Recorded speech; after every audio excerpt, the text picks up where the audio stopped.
hold hands and close your eyes. It's midnight, and you're listening to the Ghost Story Guys.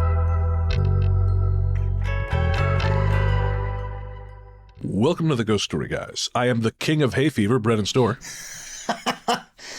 And I am a man who fears no pollen. I am Paul Bestall.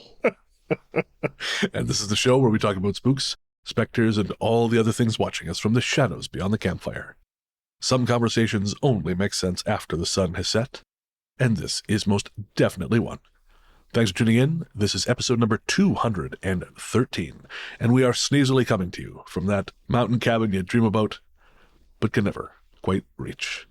Paul, my friend, it's allergy season. There's just no two ways about it. I even forgot the last bit of the intro there because I have just sneezed myself stupid. The only thing I get is a tickly throat. It sucks, is the short version. I won't belabor it, but if I sound all stuffed up, it's not because I am choked with emotion. I mean, any more than usual. It is because I am at active war with the trees in my neighborhood. Perhaps you need to try that honey therapy. Is that the one you sent me the video of, you sick bastard? Folks, look, we're going to get to the ghost stories in a second, but nothing could be more frightening than the honey massage video Paul sent me. I get a note saying, do not open this in a public place. I'm like, what the fuck is he? Oh, that's what it is. And, I'll put a link in the show notes so you can all suffer with me. Hey, don't blame me, blame my brother. He was the one that found it and sent it to me. Okay, well, that I believe. And I made up for it. I sent you the new Predator trailer. This is true. Yeah, entirely different kind of Predator. I'm just happy on life after surviving a visit to two of Britain's spookiest locations last week. Yes, you went on your adventure, and you were saying that you had something to report. We saw a UFO. Holy shit. Tell me more. So it was Thursday evening, and we got this beautiful guest house in the small sort of offshot of Berwick, which is called Spittal. So it's literally like a mile away. And we were on a seafront guest house. We got a beautiful room, big windows. We were literally about, 100 yards from the beach, from where we were. Big windows, two reclining chairs, which I didn't realise was a reclining chair until I thought I broke it. And I went, ah! And then the bottom flew up, and I went, ah! So it's supposed to do this. So we were just sat there, just watching the sea, and I downloaded a ship tracker, because we're sad like that. And we're like, oh, look at that ship, that's from Liberia. Oh, look, that's come from Portugal. Where's it going? Oh, it's gonna Glasgow. Brilliant. And so while we were doing that, we were taking it in and just thinking, oh, this is marvellous. We could hear the sea. Beautiful. You didn't do anything else for a couple of hours. And we were pointing out, and I said, oh, look, the stars are there and whatever. And there was one particular star, we were looking at it, and oh, yeah, that's beautiful. And then all of a sudden, this bright white ball of light just appeared directly underneath it. And so at first, I thought, is it a very bright star? And the cloud has gone. But it was travelling under the star. You could see it moving. So I said, right, quick, turn the light off. So Julie got up, ran to turn the light off and grab the phones because we'd left them on the bed. And by the time she'd come back, it just went boop and disappeared, vanished. As soon as it knew we were talking, it was almost like we started going, oh my God, look at that. And as soon as we said that, it just disappeared. It was there for, 8-9 seconds. Son of a bitch. Wasn't a satellite, wasn't a plane, because I've got all these trackers on my phone these days. Got to rule them out. No, that's Wasn't fair. The moon. Wasn't a star. Stars don't move. Wasn't a comet. It was too slow for a comet or a meteor or a shooting star. And it was a great big, quite noticeable white ball of light. Wasn't flashing or anything. It just looked like a big, bright, white ball of light. And it went. I'll be damned. Well, that is cool as hell. Yeah, so, I didn't see any ghosts anywhere else or anything at Chillingham and Lindisfarne, because we took an impromptu visit to Lindisfarne the following day. Okay. I don't know the area. So Lindisfarne is an island off the coast of the northeast of England. You basically can only get there twice a day when the tide goes out, because the road to Lindisfarne is under the North Sea. Oh, okay. So we drove over first thing in the morning about 9:15, because Julie lived on Lindisfarne for a bit. Oh, cool. Where she met Dan Aykroyd, strangely enough, 25 years ago, right. Asking for extra honey in the restaurant she worked at. And also the cast of Cold Feet, if you're aware of that programme. lots of middle-aged British people will know what I'm talking about. Some may start crying at the merry mention of that romantic comedy drama, shall we say. So yeah, we went there, and obviously Lindisfarne is essentially the starting point in Britain of the Viking Age, because the Vikings turned up, slaughtered all the monks, stole all the gold from the monastery, and ransacked and pillaged the area. So on the island there's a castle and the remains of the priory, and statues to the saint there, and it's like a little art. It's become quite an artistic hotspot, so people have moved there to become professional artists. There's distilleries there. They make their own mead, their own gin, their own rum. It was marvellous, lovely. Sounds cool as hell.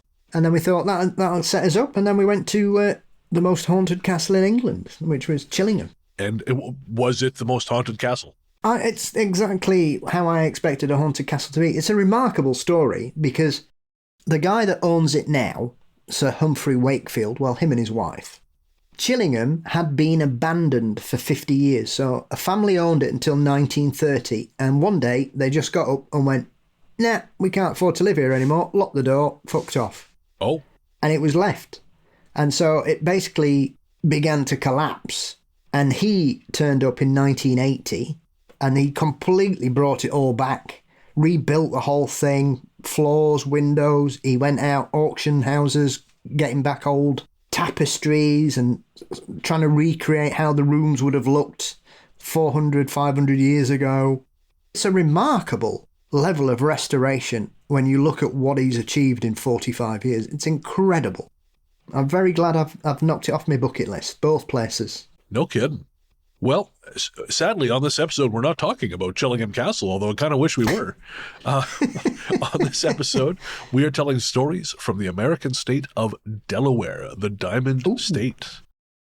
This is a number of items that Luke found, plus a few things that I've managed to locate through old newspapers. And actually, I'm quite happy. We're in between stories. We're going to be sharing segments from a newspaper feature on 13 hauntings around Delaware. So we have 6 stories, and after each story, we will have 2 of these little blurbs that the Wilmington News Journal put together in 2006. So if you're not familiar with Delaware, which I have to admit, I was not. I have been to 36 of the U.S. states. I did not even know where Delaware was. I know. Terrible stuff. One of my many secret shames. I'd like to blame the allergy medicine, but I haven't taken it, so I don't fall asleep on the call like I have in past when I've had allergy attacks. It could be worse. I was once involved as a bystander and referee in an argument between 2 friends over the fact that Australia wasn't in Europe. I don't even know what to do with that. And the reason for it was, well, they speak English, so it must be in Europe. And I was like, what? What are you talking? Even I'm annoyed by that point. Sometimes people will say something so staggeringly stupid that you just expect reality to crumple in on itself like a used up paper cup.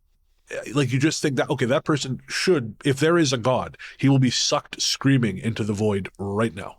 Nope, nothing. Indeed. We're alone. Indeed. I felt a bit like Captain Britain when Alan Moore wrote it. I have to say, I felt like my atoms were being scattered across the universe. Well, before we scatter our atoms across the great state of Delaware, we have to thank our patrons. This one's for the patrons. Patrons, we could not do what we do without you. So thank you. Thank you, thank you.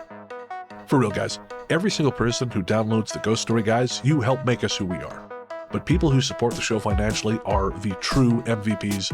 Without you guys, this great machine would not keep going, and so we are eternally grateful to each and every one of you. And while we'd like to thank all of our subscribers, we would especially like to thank our latest ones. They are Carrie and Paul R.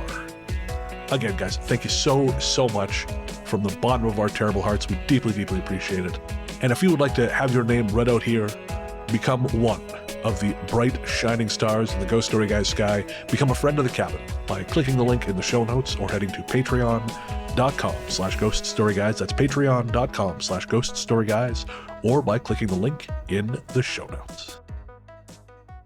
All right, Paul, I'm going to go blow my nose, and when I come back, be ready to be aware. Be Delaware. Hey!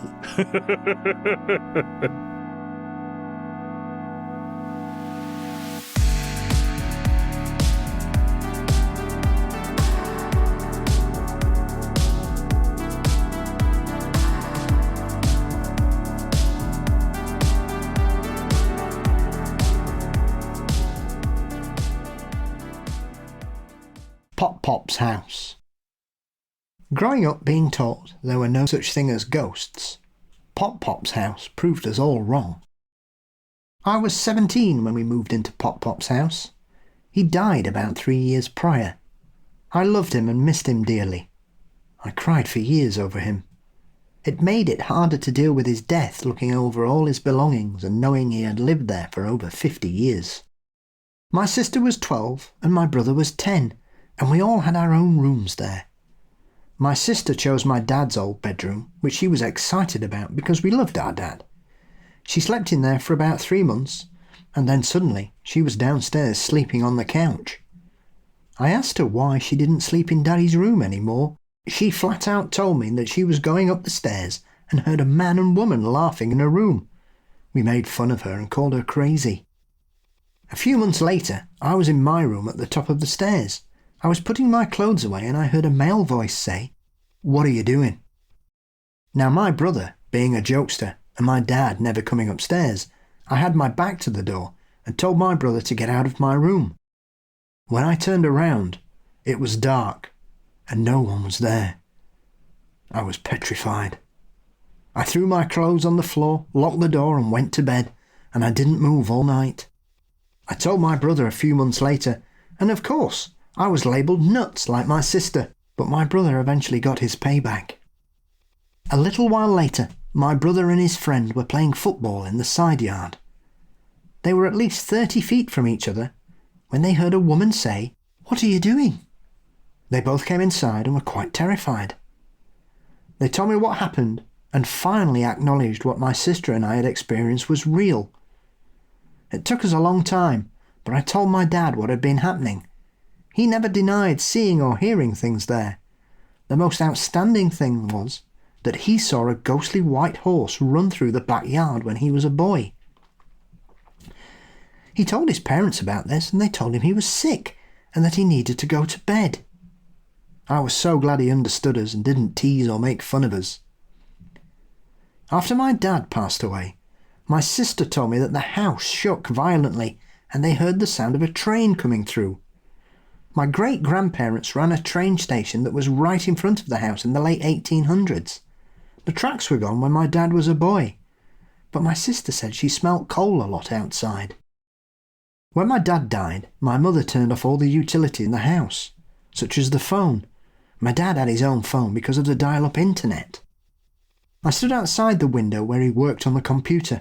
The phone was turned off. Then I heard the phone ringing. I went back in and checked for a dial tone, but there was no sound at all. I thought maybe I'd just heard the neighbour's phone. Months later, both my mum and my sister had heard the same noise. We call it the ghost phone. My mum had to sell the house back in 2010. It had been built by our family over 100 years ago, and my siblings and I were devastated. The new owners burnt it down, but in my mind it's still there, our childhood getaway, jumping off the porch and exploring the yard, and no one can ever burn that down. I still have a key on my keyring to the back door of that house, and I call it the key to a ghost house. Well, I hope they burnt it down by accident. That seems a bit severe. Just reduce it to ashes like a Star Wars villain.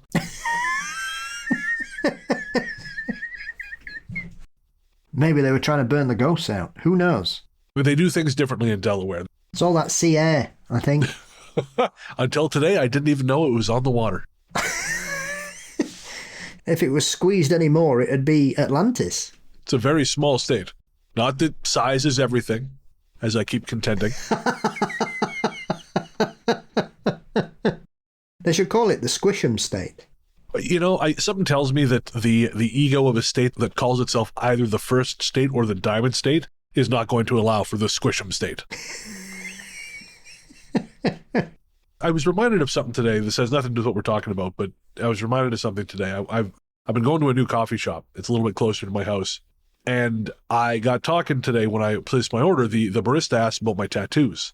And it occurred to me, I don't think much about them, right? They're just kind of there. I was reminded, I used to work in a building that had a lot of security. It was a very secure building. You couldn't get in without a pass. You couldn't go anywhere. The pass didn't let you go. And we had a cafeteria. So every day when I was working there, I would go to this cafeteria and either just have a coffee or shoot the shit with some of the other people from where I was working. And there was a young woman who worked there, and she was very friendly. We got along very well. But I noticed one day she was wearing a short sleeve shirt. She had a tattoo on her forearm, and it was the emblem from the cover of Leonard Cohen's. It's the album after I'm Your Man. But anyways, it's like a distinctive. I think it's like a heart with two birds on either side of it. But it was just that, and I commented on it. I said, I said, that's Leonard Cohen, right? She goes, oh shit, yeah. She was surprised that I recognized it. So we talked about that for a minute, about how much we both enjoyed that album. And she said, oh, I think it was like, well, thanks, Brennan. She was kind of pointed to my name tag. And I said, oh yeah, no problem. And I realized she didn't have a name tag. And I said, I don't know your name. And she goes, oh, I can't tell you. It's a secret. And I said, okay. I said, that's fine. But I said, from now on, I'm going to call you Stanislaus. And she stopped and she goes, Stanislaus was my grandfather's name. How'd you know that? Well, I guess that's the end of these conversations. Woo! Yeah. And that was it. That was the last time we ever had a chat. I think whatever it was, with my patented Brennan Storr method, I creeped her out just enough to end any future conversations. You must have been channeling the spirit of Sylvia Browne. No, because I was right about something. Oh, that's very harsh. One might say not harsh enough. One might say that anything short of a Macho Man Randy Savage style elbow drop from a banyan tree might not be enough for the ghost of Sylvia Browne. Yes, that was true. When someone mentioned it on the Facebook page, I wrote a message and then I deleted it because I realised it was probably the most vitriolic rant I'd ever committed on our group's page. And I thought, no, I'm not going to do that. So I toned it down a touch and just called her a bastard. Which, again, I don't know if there's any amount of vitriol that would have been too much. Again, she's one of the few kind of big name psychics I've seen, live. I had the misfortune, I guess, of seeing a live performance in Victoria. It was one of the most shameful things I've ever seen. Just this woman who clearly did not give a fuck, completely dismissing these tearful women. It was horrifying. And I think one of the folks in the Facebook group pointed out this one very famous case where she said a young lady was passed and she was in fact being held captive. And then she did the opposite for a case that's very well known to Victorians, the disappearance of Michael Dunahee. And she said, oh, he's out there somewhere. And the podcast Island Crime just did an update on the Michael Dunahee case. And it seems pretty clear he was. I don't like to say this about a kid, but it seems pretty clear he was no longer with us within a couple days of that disappearance, maybe even the day of the disappearance. And so she again just got everything wrong in a way that was almost scientifically calculated to cause as much hurt as possible. I don't think she did it because I don't think she's smart enough to scientifically calculate fucking anything. But she just had the opposite of Midas. She had the black touch. Well, to be fair, to be consistently wrong is a skill in itself. This is true. Yep, this is true. Maybe that was a psychic power. You just took the opposite of what she said and it was right. This is like the guy I know who keeps dreaming about almost the right lottery numbers. He never gets the right ones, but he always dreams very, very close to the right ones. And I assume this is like generational punishment for something his grandfather did. Yes. Well, I mean, I must admit, I must have struck a chord with you because you still got your T-shirt that you're wearing from the gig. My Sylvia Browne T-shirt? Yeah. Sylvia is my queen. Yeah, God help us. All right, well, we're going to leave behind the ghost of Sylvia Browne, hopefully forever. And we're going to share two of these haunted locations from around Delaware again. This comes from the October 11th, 2006 edition of the Wilmington News Journal. I'm going to read number 1, and Paul is going to read haunt number 2. Haunt 1, Fort Delaware. It's time for a quick lesson for those of you not lucky enough to take a field trip to Fort Delaware in elementary school. Fort Delaware sits on Pea Patch Island, just off Delaware City. It was built in 1848, and though it was never attacked, served as a military fort until 1943 when it was decommissioned. At one point, there were over 16,000 people and prisoners on the tiny island. There aren't any people left living in Fort Delaware, just the ghosts. One of those lost souls is a woman. We don't know her name, but she is one of the civilians who lived in the fort and acted as a cook for one of the officers. George Contant, the historical manager of Fort Delaware, tells the tale. A group of historical interpreters were working in the kitchen one day about 15 years ago, reenacting a day in the life of a kitchen worker at the fort. The women were working at the stove when they saw someone they didn't recognize dressed in period clothes. She walked to the stove, looked in some pots and at the arrangements on the table, smiled at the interpreters, turned around, and walked straight through the wall next to the pantry. Since that incident, ghost hunters have measured that corner as a cold spot. A portal to another dimension. That's obviously not in the article, I'm just being an asshole. About 6 years ago, a camera crew went to the fort to film a segment to run with an Addams Family marathon. Oh, Jesus. It was a different time. One cameraman stayed in the kitchen to shoot some extra footage while the rest of the group moved on. He went into the pantry and heard a woman's voice telling him to get out. He did, and when he came back a few years later to film another segment, he wouldn't go into the pantry. Interpreters have also had things move around on them. One woman was sewing and dropped her needle, but since she was rushing for the last boat out, she decided to just look for it in the morning. She was the first person back the next day, and when she went into the room where she was sewing, a piece of fabric was sitting on her table, her threaded needle in it. Other interpreters reported spoons being moved in the kitchen, and once someone moved a wooden spoon off the hot stove before it caught fire. Other visitors report seeing General Archer, a prisoner captured at Gettysburg who had plans to take over the fort. After those plans were foiled, he was thrown into a powder magazine for the summer. A powder magazine is completely dark, with only thin slits in the brick walls to let air in. He was released, but after he died, his spirit came back to haunt the magazine. Daniel Citron, the lead historical interpreter at Fort Delaware, said he and two other guys were putting things away for the season when they heard a little girl giggling. They were the only people on the island. There weren't any children.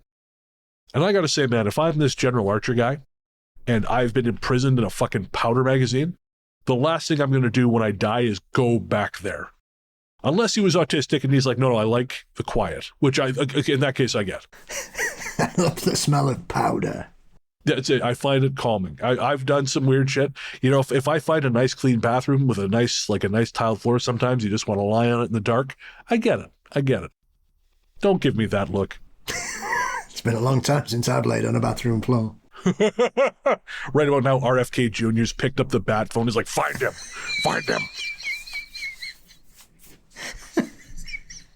He can't find me. No, it's not you he's looking for. You're not the one lying on the floor of bathrooms because he finds it comforting. No, I'm on the ceiling watching him. All right, read number 2, you beautiful bald bastard. Haunt 2, The Headless Horseman of Welsh Tract Road. Next time you're getting some chicken and garlic potatoes at the Boston Market on Route 896 in Newark, keep your eyes peeled. You're in the Headless Horseman of Welsh Tract Road's territory. During the Battle of Cooch's Bridge during the Revolutionary War, part of the battle took place where the Boston Market stands now, all the way down Welsh Tract Road to the church. A 16-year-old volunteer named Charlie Miller was riding through the cemetery during the battle. Just as he passed the church, a cannonball took off his head, kept going, and knocked a hole in the wall of the church. Charlie was a brave volunteer and continued to soldier on as the Headless Horseman. The night before the Battle of Chad's Ford, snipers lined up to shoot George Washington. Those snipers never got a shot off, and the next morning were found headless. Charlie was also responsible for the 38 headless soldiers found at Valley Forge. He still rides around the area where he lost his head, and if you go to the church, you can see where the cannonball that took Charlie's head went through it. That sounds delightful, doesn't it? Paul, I nearly died when you said Cooch's Bridge. My head snapped back so fast, my headphones pulled out of my ear. It was fumbling for them while laughing, while wheezing because of I literally nearly died. Have you never investigated Cooch's Bridge? No, it's a myth. See, that's the thing about transatlantic colloquialisms. Sometimes they have no relevance in the United Kingdom, and that's one of them, even though I know exactly what it refers to. I remember when I was just before we go to the next story, when I was in New Orleans the first time, and I did the fan boat tour. The dude who picked me up was born and bred Louisiana. And I was explaining to him that I had couch surfed Louisiana, but my Canadian accent was much more pronounced then. And so he just kept looking at me going, Cooch surfing? Cooch surfing? Cooch surfing? No. Couch. Oh, that doesn't sound like nearly as much fun. Like, all right. Calm down. Yeah, that's a bit strange. I was watching a documentary the other day about the time there were 3 serial killers running around Louisiana at the same time. Only 3? That seems low for Louisiana. Strange that they were all active at the same time, and they all had a different modus operandi and a different victim. Really? What era was this? 80s, 90s, noughties. No shit. You got okay. Derek Todd Lee, who attacked women in their own homes and murdered them. You had Ronald Dominique? Which is just really strange. There's a lot of that story that doesn't make sense. He wasn't the most attractive man to look at, shall we say, and he was gay, and obviously he found it hard to meet men. And this is where the story doesn't make sense to me, right? But I'm going to tell you what he told the cops, and they've just bought it for some reason, right? Because most of the people he killed were other gay men, right? And so he allegedly enticed them to coming back with him. He'd pick them up through an advert, which would basically like a swingers advert, saying, "Oh, my wife is scared of men, and so she wants me to go out to find men for her to have sex with." And so he would bring them back to his trailer, and then he would say to them, "Oh, well, I've got to tie you to this chair so my wife can have sex with you." Which straight away I'm thinking, well, hang on, if they're gay men, this is going to take a lot longer than I think anybody thinks here, buddy. And then he would strangle them from behind, apparently. And only him and one other person claimed that this is the reason they ended up there. However, the guy that escaped and said, "No, I'm not doing this," and he went, "Oh, okay, no problem," took him back. He was straight, but everybody else he killed was gay. So why would a gay man be interested in going back to somebody's house to have sex with their wife?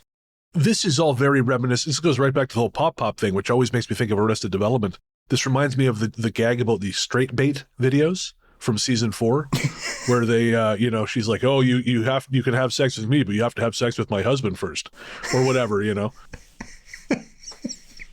So yeah, and then the other guy, who I can't remember, Sean Gillis, and he targeted ladies of the night. Oh, okay. And he was just an idiot. But it was him, ironically, that alerted the authorities to the fact that there was somebody else killing people, because he said, "Oh yeah, one night I was trolling the streets and I got somebody and we were in a car park, and then I saw another guy and we locked eyes, and I knew straight away, he's the other serial killer you're after. Big black guy. He's the one you should be really looking for, because he's worse than I am." And he was right. It was. Oh. He basically fingered Derek Todd Lee. Okay. But yeah, so they were all at it at the same time. They're all different types of men. One was a gay man, one was a white guy killing working girls, and the other guy was just a break and enter and attack guy. So they were all very different, very strange, and they were all at it at the same time. Louisiana, man. Like they're putting in that catfish, man. Last piece of advice before we go to the next story, folks. Never let anyone tie you up unless you know and trust them. Do not let someone tie you up on a first date. That's some free advice from Brennan and Paul. We're not going to tell you why we know this. Well, if only you told me that 25 years ago. I'm here now. We're here for the next young Paul to stop him from ending up a podcaster. 13 curves. In Sussex County, Delaware, there is a road, 13 curves. This is near the Broadkill River and Slaughter Beach. Yeah, I know, great names, right? They were named that for a reason. Yeah, I doubt that. Rumor has it the road has 13 curves because it goes around Indian burial grounds and is said to be haunted. These are 90-degree curves. People around here tend to stay off it after dark. Anyway, on the home from Philly on the 13th of September 2017, my daughter and her friend wanted to go down the road on the way home. They thought it would be fun. 13 curves on the 13th. Of course, I said okay. It was around 7:38 p.m. when we arrived. That's when it all started. I've been down that road before, so I know how to get to it.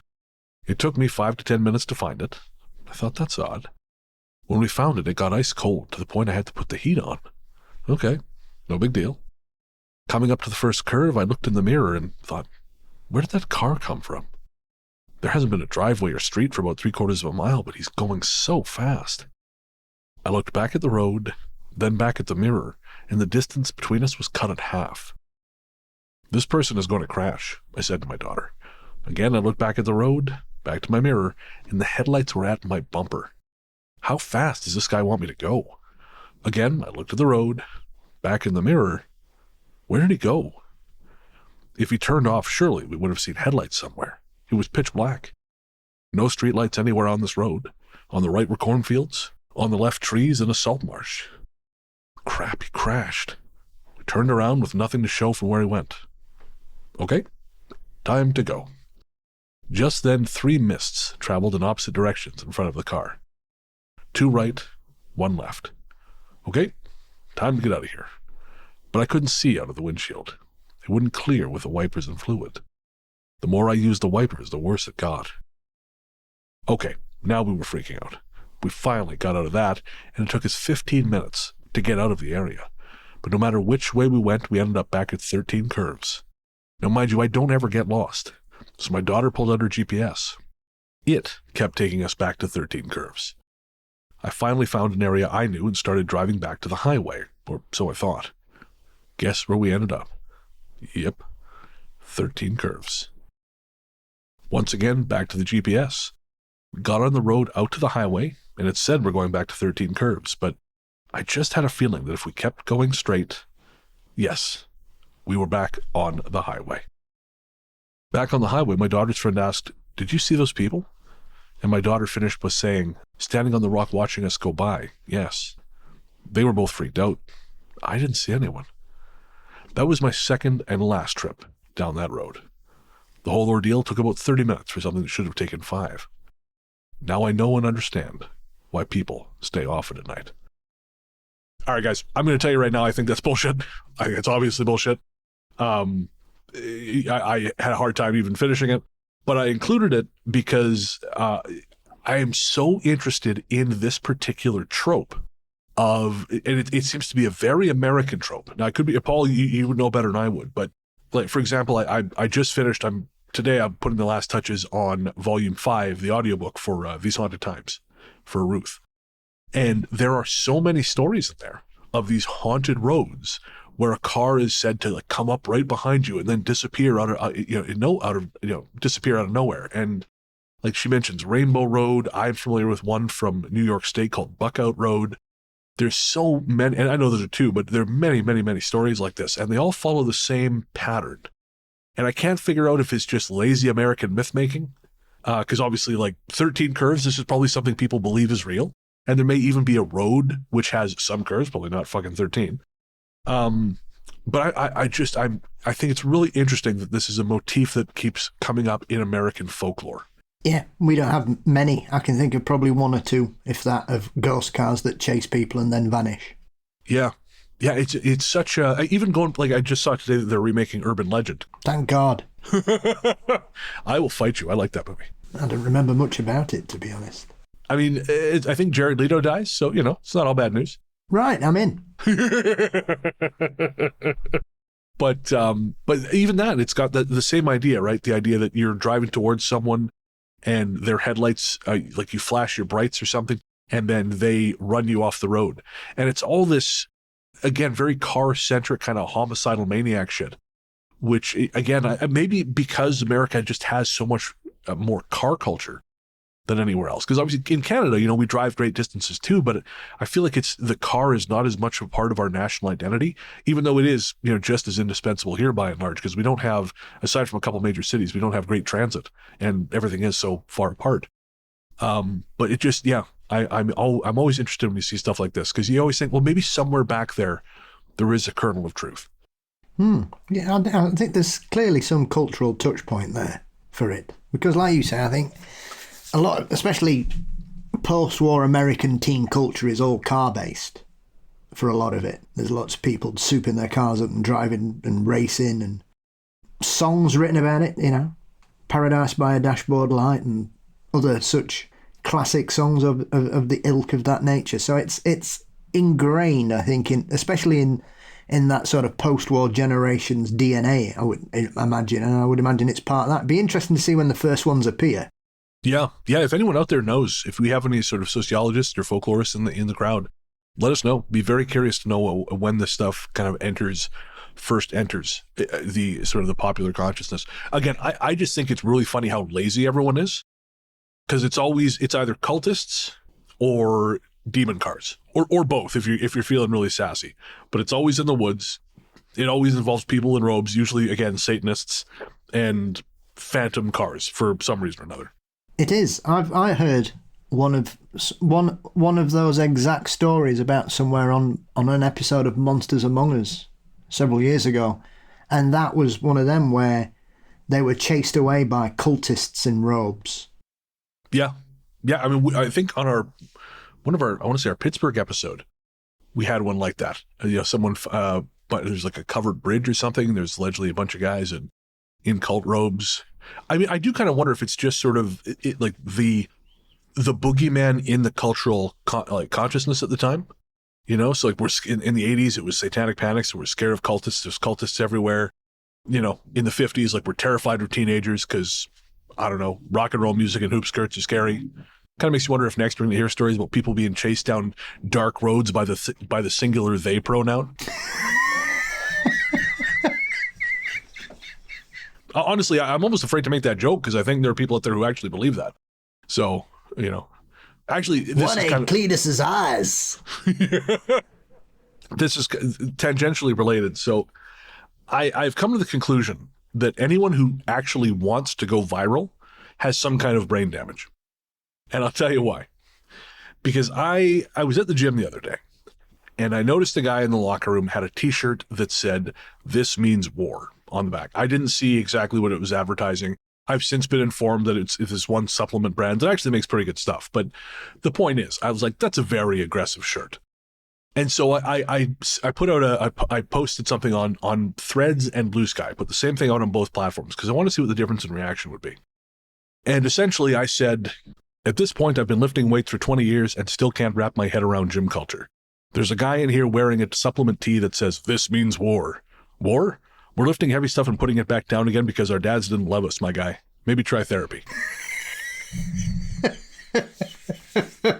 And again, I'm having a laugh. Wear whatever. I wear a gun store T-shirt to the gym because I got it for free. So I go to the gym sometimes with a fucking shirt that has an AK-47 on it. So I'm not exactly, clean in all this. So clearly, this is a joke. This is not meant to be taken literally.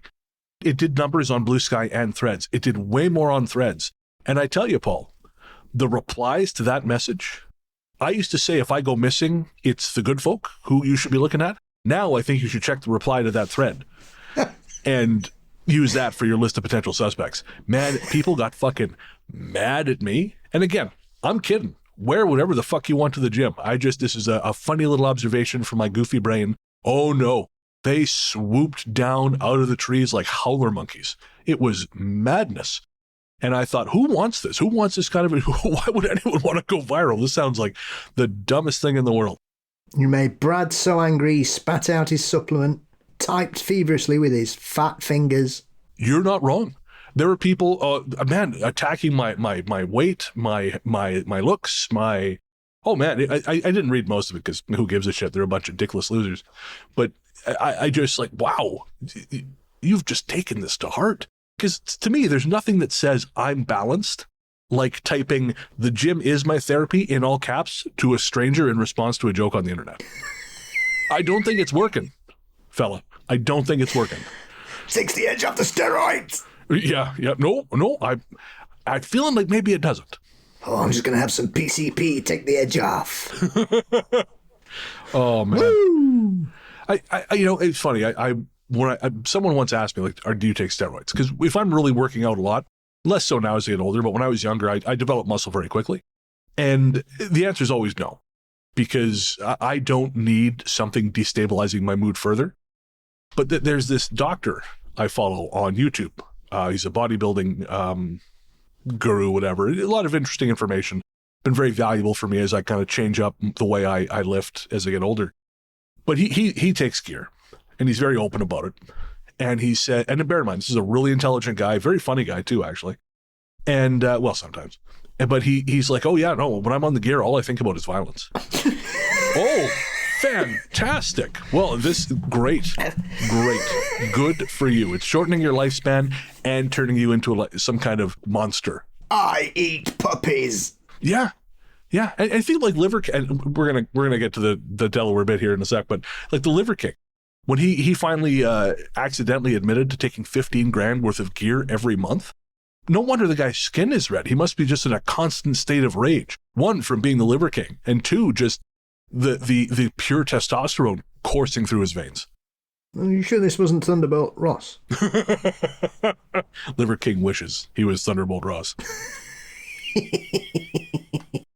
All right, so this is part 2 of our 13 haunted spots around Delaware. Again, this is from, I don't have to tell you again, you're not tuning in. This isn't a fucking radio station. Sometimes I get confused.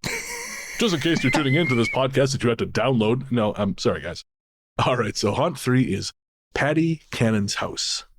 Patty Cannon was a 6-foot, 230-pound murderess. She used to take on boarders in her house, but the boarders would mysteriously disappear during the night. Legend was that she would open a secret bookcase, drag the boarders through and kill them, then dump them in the basement. She also ran a slave trade, Jesus Christ, kidnapping free slaves and selling them back into slavery. By all accounts, she was not a nice woman. No fucking shit, guys. That's the fucking understatement of the year. Yeah, no kidding, right? It's like, oh, this is my pen pal, Elizabeth Bathory. And just the concept of cancer. Anyways, her house is in Reliance, Maryland, and almost straddles the Delaware-Maryland line. People used to report her to the police, but if she saw a Maryland sheriff coming, she'd just walk over the line into Delaware. I don't think that's how that works, but whatever. What the fuck? I read that last story. I guess I can't bitch about this. Finally, someone found a body in her basement and took her in. This does not speak well of the law enforcement in this area. Like, well, this woman runs like a startled squirrel every time they turn up, and all her boarders never fucking check out. Whoa, but cops hate this one weird trick. Click the link now. Like and subscribe. It was going to be a big trial. All the town turned out to watch, but Patty Cannon killed herself before the trial started. She was left in a pauper's grave and her skull was later stolen. It's in the library in Dover now, but Patty Cannon's ghost still haunts her house, perhaps searching for her lost head. They should send the different parts of her body to the different corners of the country like William fucking Wallace. That was an adventure. There used to be a brothel somewhere that was built on train lines that they used to push into a different state. Because prostitution was legal there. I can't remember where it is, but it's a very famous case. If you remember, tell me, for my friend. And they would push it. I can't remember if it's Arizona, New Mexico, that kind of area, and they just push it over the state line. This is why we need high-speed rail. So, haunt number 4 is the Lewes Ferry Terminal. If you've ever parked your car in Lewes to take the ferry over to Cape May, your car was sitting on a burial ground. That's right. In 1964, they needed a parking lot for the ferry in Delaware, so they paved right over the unknown sailor's graveyard. Brilliant. The historical marker behind the gift shop is the only indication that the dead soldiers lie beneath the blacktop. There are stories of a haunted copier toner forming the shape of a monk, sightings of a woman scrubbing the floor when there's no cleaning crew on the premises, and one woman feeling like there's an arm holding her down. They were reaching for that one. Jesus Christ. And there's a Virgin Mary on a piece of toast. Why would a monk be there? Not a sailor? There's a lot of unresolved questions in this one. Well, it's always nice to respect the lost, isn't it? Yeah, thank you for your service. Here's a mass grave and a plaque. I mean, that sounds about right. I know a guy who can't get health insurance despite the fact he served in the U.S. military, so this checks out. You had your parade. What else do you want from us? Ongoing care for the injuries you sustained while defending your country? Oh, we're not going to help you with that. Absolutely not. All right. Well, you know what's not shameful? This next ad break, because we love capitalism here at the Ghost Story Guys, at least when it works for us. If you become a patron or an Apple Podcast subscriber, you don't have to listen to these. Patreon.com/ghoststory. You're protecting us from capitalism. That's it. Think of that. You are a bulwark against capitalism. That's, I should have thought of this a long time ago. Consider yourself a Che Guevara. Anyways, here's the ad.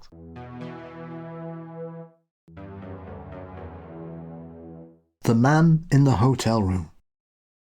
This happened about 9 or 10 years ago, and it's something I've never figured out, and maybe something I'll never figure out, but it's stuck with me all this time. Let me preface this by saying I get sleep paralysis. I've had more instances of sleep paralysis than I can count, but I'd say an average of around 4 times a year for the past 30 years. Some years it's more often, some years it's less. But by the time this experience occurred, I was well versed enough to be able to identify when it's happening and to be able to pull myself out of it, because I have my own method. Generally, when I get an attack of sleep paralysis, I can hear everything around me, but I can't move or make a noise. I've never seen the old hag, and only once have I seen the man with the wide-brimmed hat, and he had red eyes when I saw him. And yes, he was pushing down on my chest. Not cool, not fun, and I never want that to happen again. But I also knew he wasn't real as it was happening. So about 1% of the time I've had a visual hallucination. Normally it's just I can't move or speak, I can hear everything around me, and somehow see the room even though my eyes are shut. But this, it didn't fit the mould of sleep paralysis, at least not in a way that I've ever experienced it, and that's why it's bothered me so much then, and it still bothers me now. My son was young at the time, maybe around 5 or 6. My then husband, now ex, and I drove to visit grandmother for Christmas. She lives around 100 miles away from me. She's 2 extra bedrooms, but other family members scooped up the extra rooms before we could. My husband and I rented a hotel room a few miles from her house. It was something like a Best Western or a Holiday Inn. If I had to guess, I'd say at the time it was probably less than 10 years old. We checked into our hotel room quickly, dropped our stuff off and went straight to my grandmother's house. We had Christmas dinner with the family. I don't think I'd had any alcohol at all. If I did, it was maybe just a glass of wine. And it was a long drive down to her house, 2 hours at least, and then an eventful evening, so we were beat. We left her house probably around 9 p.m. and headed back to our hotel room. We drove around for an extra 20 minutes trying to get our cranky son back to sleep, which made me even more exhausted. The exhaustion is the thing that had me thinking that maybe this was sleep paralysis, because that usually triggers it for me. But again, what happened next is like nothing I've experienced before or since. The layout of the room is that the hotel door opened up into a little hallway, and directly to the left is the bathroom with a tiny closet next to it. Moving just past the hallway, the wall on the left turned 90 degrees and the beds were also to the left. To the right, you could follow the wall straight to the corner. There was a dresser along that wall, and in that corner was an armchair. From that corner, follow the wall and there was a window facing the parking lot, and in the next corner there was another armchair, maybe 3 feet from the head of one of the queen beds. This is where my husband and I slept. So we're exhausted. My son had fallen asleep in the car, and I tucked him in and very quickly got changed and into bed. My husband was in bed only moments later, and I shut the lights off. Before I fell asleep, I observed that the light from the parking lot peeked in over and around the side of the window curtain. It was brighter than I would have imagined with the curtains drawn, but I was too exhausted for it to bother me, and I passed out quickly.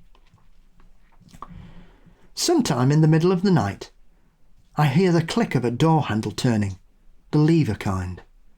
I was alarmed, but my body was still heavy with sleep, and I'm also facing the direction of the door. I watch as the orange light from the hotel hallway slides across the wall opposite of me, and then slowly disappeared as the door closes again, quietly.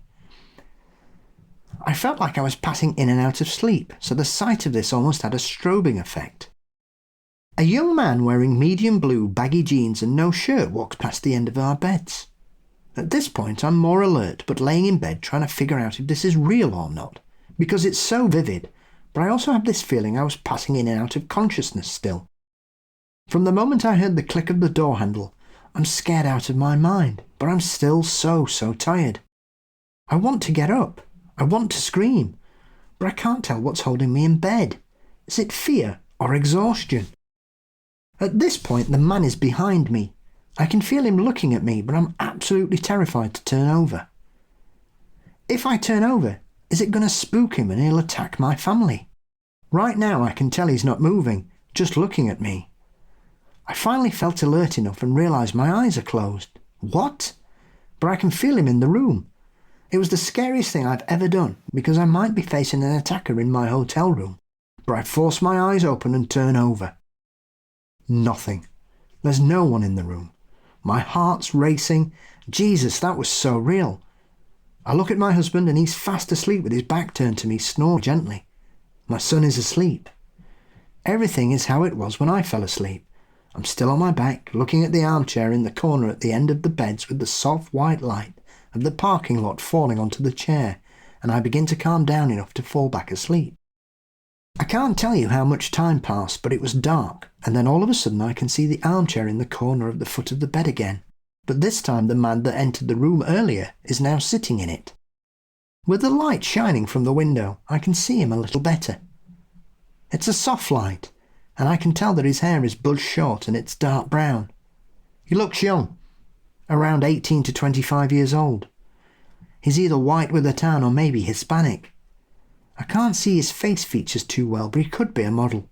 I don't know celebrities well enough to be able to compare him to someone, but he's strong cheekbones, the sort of perfect nose, and a strong jaw. Too dark to see the details, but just his silhouette. He's sitting there, calmly, just staring at me. He doesn't feel threatening or menacing, but I'm still scared out of my mind because there's a guy in my room in the middle of the night sat staring at me. This time the line between asleep and awake is even blurrier in my head. Am I asleep? Are my eyes open? I don't know, but I'm afraid to find out.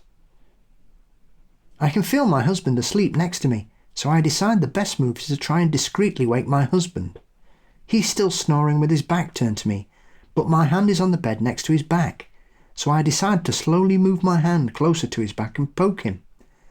Finally I decide, F this, I'm not dealing with this alone anymore, and I turn towards my husband slightly, lift myself on my elbow.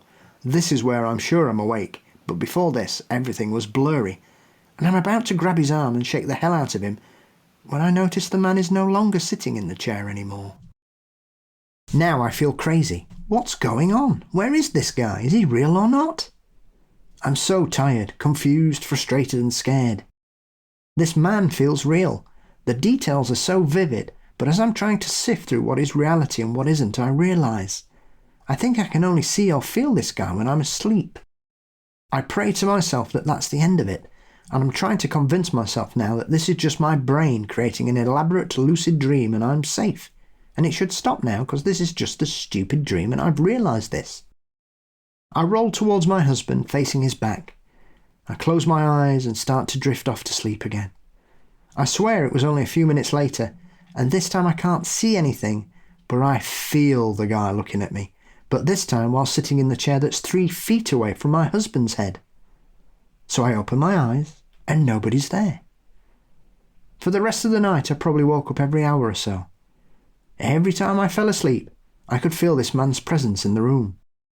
He never tried to hurt us, he just watched us, all night.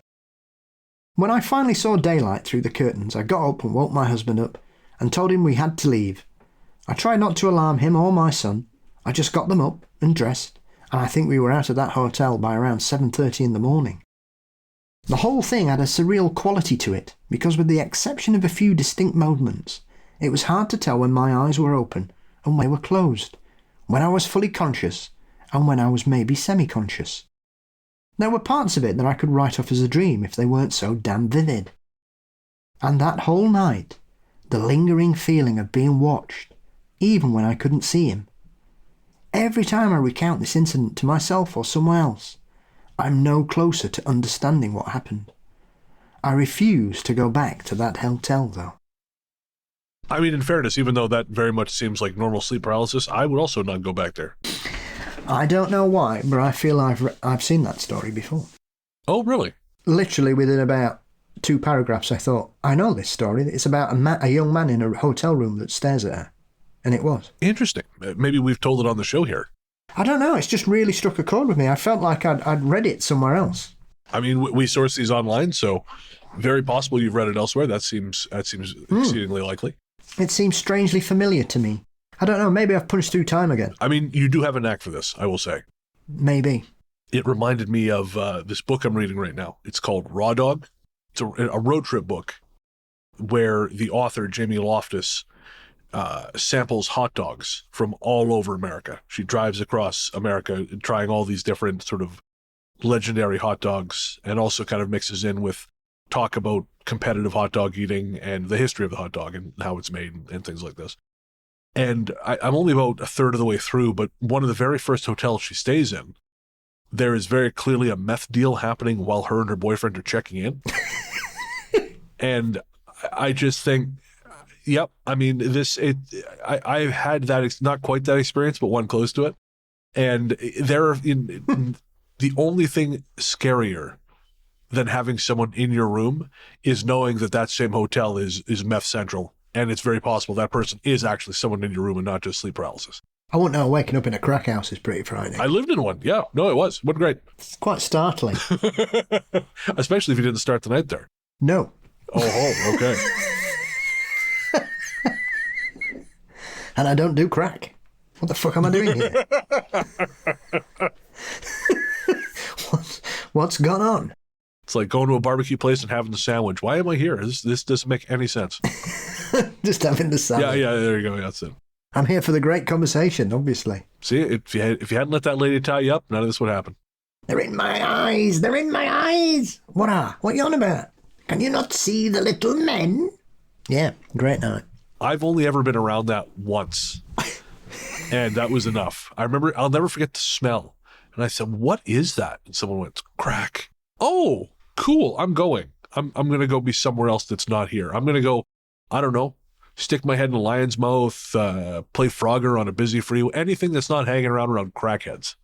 Yeah, I once got chatted up by a very attractive young lady, and we were outside and I was having a cigarette, and she said, oh, do you mind if I smoke? And I went, no, of course not. I mean, I'm smoking. What are you on about? And she just pulled out a crack pipe. And I went, okay, I don't think we're going to have this conversation much longer. So I can only tell part of this story. It was you. Surprise! Ah! Pull off my wig. Hello! Old man Smithers. No, I used to have a customer who'd come into the store, and it was someone I'd worked with as well. And her brother-in-law, her former brother-in-law, ended up getting together with a very beautiful, like a shockingly beautiful young lady. And it was bizarre because this guy was no prize, and she was extraordinarily attractive. And at first, when they first got together, they would come in the store, and of course, he's beaming because he looks like a troll, and she looks like the bride on top of a wedding cake. But then over time, they would come in, and she looked progressively rougher. She was still very beautiful, but there were some miles. The cake had been left out in the rain in MacArthur Park. But he looked haunted, and I eventually ran into my friend who this woman I'd worked with, whose ex-brother-in-law this was. And I said, so what's going on with so-and-so? And she went, oh God. So he got together with her. He was so happy about it. But all she wants to do is have sex and smoke crack. And it's killing him. So be careful what you wish for, folks. All right. Next up on our tour of haunted Delaware, we have Haunt 5, the Rockwood Mansion. The ghosts at Rockwood aren't lonely. There are plenty of spirits around to keep them company. One of the ghosts is believed to be named Mary, one of the last Wrenhurst daughters that lived in the house. She lived at Rockwood until she was 100 and died in the mansion. Philip Nord, the museum director at Rockwood, said people smell a lady's perfume and see a woman in the room that was Mary's. The psychics and ghost hunters that frequent Rockwood report the ghosts don't mind people being there, but Mary doesn't particularly like people being in her private space. I'm with you, Mary, I get it. One of the psychics had conversations with several of the ghosts there, Phil said, including a young girl who had been jilted by her boyfriend and an elderly man who didn't know why he was dead. There are also several ghosts who don't live there, but pass through from time to time. Phil said that he was at Rockwood for an evening program once, when he felt like he was hit by a cold, wet cloud. He was spooked. Add that to the apparition, and it sounds like we've got ourselves a ghost. Or several of them. And that kind of reminds me, I actually forgot to bitch about this with that bullshit story I read last, but they said 3 mists. How the fuck can you count separate mists? No. I could easily make out the 3 discrete mists. Get the fuck out of here, Jesus Christ! Write better fiction. Strangely, that's reminded me when we were wandering around Chillingham. We went in one of the drawing rooms, and the guides there were brilliant. All the staff there were so friendly and polite and nice. It was really good. And we went in the drawing room and we were talking about that, and Julie says, "Oh, have you ever seen anything?" And she says, "Well, that's the thing about here." She says, "You don't really see things. You feel them and you smell them." And she said, actually, a little earlier on, probably about 2 minutes ago, the whole room filled with the smell of lavender, and that's who we prescribed to one of our ghosts, Ethel, I think she said. And she said it was so strong, if it was still here, I'd invite you. You could come under the ropes and and take in the aroma, which was a bit sad that we just missed it. But it was quite interesting that everybody we spoke to that worked there didn't sort of tell us it was all full of ghosts and stuff. It was all sort of it all seemed very gentle. I like that. I honestly, I think that's a way to handle these kinds of things. I think leaning too heavily into the ghost stuff feels crass because, as you and I both know, you can't force it. And then the opposite, you've got, Craigdraw Castle in Victoria, where they're like, no, this is not a real thing here, even though I've fucking felt spirits there. Yes, like the lady in our local Tudor hamlet. When I said, "Oh, what do you know about the White Lady?" She says, "Oh, not that nonsense." Yeah. Again, going back to Ruth's book, the number of people who take the time to write in and say, "Well, I've lived here 30 years and I've never had an experience." Who fucking cares? Precisely. Nobody's keeping count. Calm down. Haunt 6, Turnquist. On Delancey Road, just off Route 40 at the Delaware-Maryland line, is a neighbourhood called Turnquist. In 1963, a plane with 81 passengers was flying over the Maryland-Delaware border when lightning struck the wing and ignited the plane. The plane crashed, and the 81 people all died, and their bodies were scattered all over a field on Delancey Road. Turnquist was built on that field, and residents report many strange happenings, noises and sightings. All that remains of the ground where those bodies fell is a remembrance plaque, right next to the sign for the neighbourhood. Town planners in Delaware don't seem to give a shit, do they? I was thinking someone's cousin owns a plaque-making business. Lots of people died here. Let's build something. We'll honor their memory with this Curves Fitness Center and a Jamba Juice. Colt House Road. Back in high school, we used to go out to the valley and mess around Colt House Road, like I'm sure every Delawarean has. We'd meet at Wendy's, what is now the new Starbucks, on 202 and pile into 1 or 2 cars and head out for a ride. Most of the time, it was just a summer drive with the windows down. One time, we were stopped by cops because they were filming that M. Night Shyamalan movie, The Village, but nothing else ever really happened. One night, one of our older friends was eager to pass down some knowledge to us. He knew of a few places where people used to go out and have secret bonfires. We were feeling like veterans of the valley rides at this point, so we thought we'd try to find where these secret gatherings were. We drove out to the valley in 2 cars, found a little pull-off to park near Colt House Road, and began walking into the woods. There was about 7 of us, so at first we felt safe in numbers, but that feeling didn't last long. The further into the woods we went, the quieter it got. We talked less and less, and the sounds of the road faded, until the only sound we heard was our footsteps through the thick brush. It started to feel a little off, and the hairs on the back of my neck were standing up.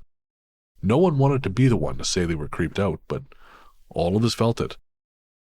It was a strange feeling, like we were being watched. It didn't feel right. Someone or something was aware we were there and shouldn't be. Then we heard a loud and abrupt scream in the direction we were heading. Not close, but too close for comfort. We all stopped dead in our tracks, and then we heard it. And then again we heard it, and again. It was short and high-pitched and sounded like it was getting closer. We stood there panicking because we didn't want to end up running into the darkness and getting lost. But then we heard a crash coming from above us. something falling from the treetops, breaking branches on its way down, heavy enough to make a thud when it hit the ground. We took off. Lucky enough, we made it back to the cars, getting into the same ones we arrived in. We immediately got back on the road, some of us laughing, some of us scared silent. At the time, we didn't know what it was, but now that I'm older, I know that the noise was a fox. If you've never heard one's bark, even if you have, it's horrifying and loud, albeit harmless. But when you're surrounded by darkness in the woods, it has a different effect. I don't know what fell through the trees, but I'm going to guess it was either one of the group members throwing something heavy or a larger dead branch that broke off. I never tried to define it more than that, but the night didn't end there. We started to head back towards 202. We were going to meet at Golden Castle Diner as we usually did after a valley ride. We were starting to calm down now that we had a better feel for our surroundings, but we're still in a remote enough area that there weren't any other cars around than us. The roads were winding and there were no lights. I was in the lead car. Around one of the bends in the road, our friends in the car behind us started to come up on us quick, flashing their high beams and honking their horn at us. We were finally getting to the point where we could all laugh about what just happened, and we could see our friends in the car behind us felt the same. Then they started to come up on the side of us, on the opposite side of the road. The roads were still winding, so this was not a smart idea. After riding our ass and pulling the stunt, we decided to call them, just as we were getting back out to one of the main valley roads. "What the hell are you doing, man? Quit driving like an asshole," someone said. The response was scarier than the woods. "What are you talking about? We're about to be at Golden Castle." We went silent again. In the chaos that happened in the woods, we didn't realize we got to our car last, and they had already taken off. The flashing headlights behind us turned off once we got back out to the main road, as if to usher us away. Whoever it was wanted us out of their territory, and we were happy to oblige. That really put an end to our valley rides for a while. Let me say I do not recommend looking for anything in the valley. It was stupid and dangerous of us to do that. There are strange people doing stranger things out there, and they do not want you around. I've heard of a few people being shot at for trespassing. We were lucky no one got hurt. And I will say, fucking around in the woods like that, you are more likely to end up on like a meth lab than you are Colt House. Yeah. Well, there's many stories, especially in Oregon and Washington, of unsuspecting hikers and travellers wandering into a illegal growing area and disappearing, aren't there? I think I told you that story years ago. I was drinking in the bowling alley in Revelstoke, and I got talking to this guy who was a friend of a friend, and he was telling me the story that one time he had been asked to help out at a black market grow during trim season. They needed guys. And the other guy who he was supposed to cover for, he decided he wasn't coming to work, so they needed someone. His buddy said, "Will you help us?" And he said, "Yeah, no problem." But he was out there, he was working, and all of a sudden he heard this guy behind him say, "Don't move. Turn around slowly." So he turned around. This guy was pointing a pump-action shotgun at his face. He was one of the managers at this place. He had not been informed they were going to have another guy on staff, so he thought he was there raiding the place. And he said, "Man, you don't know fear until you're staring down the barrel of a shotgun." He said, "Your whole world shrinks down to that barrel." Yeah, it does. As a survivor of Shotgun Frank. I can attest to that. Yes. Especially if it's a double-barreled sawn-off shotgun. That would do it. I mean, I guess if getting shot by one is as bad as getting shot by two, but the fear of it would be substantial. Character building, I feel. You know, I've fired shotguns, and I'd rather stay on that side of them if all things are equal. Yeah, I don't fancy being shot by anything, really. That's why I always get salty about people who who are irresponsible with guns, because some of these gun dipshits, it's a fetishization thing. They're not responsible with them, and again, those are not fuck around machines. It will end very badly if you do. Yeah. All right. Speaking of respect, let's pay respect to some more haunted spots in Delaware. Number 7, the Ticking Tomb. In the mid-1700s, Charles Mason and Jeremiah Dixon were staying in Delaware while they worked on their famous line. Mason was also working on another project, a chronometer, basically the original version of a watch. He'd perfected his invention and wanted to leave to go back to England and collect enough money to be rich for the rest of his life. but he left the chronometer in a tent that he and Dixon had set up and went to get some fresh fish from the fish market. While he was gone, a fatty little kid crawled. How the fuck did I know he was fat? That seems very, very specific. I feel very called out by this, is what I think.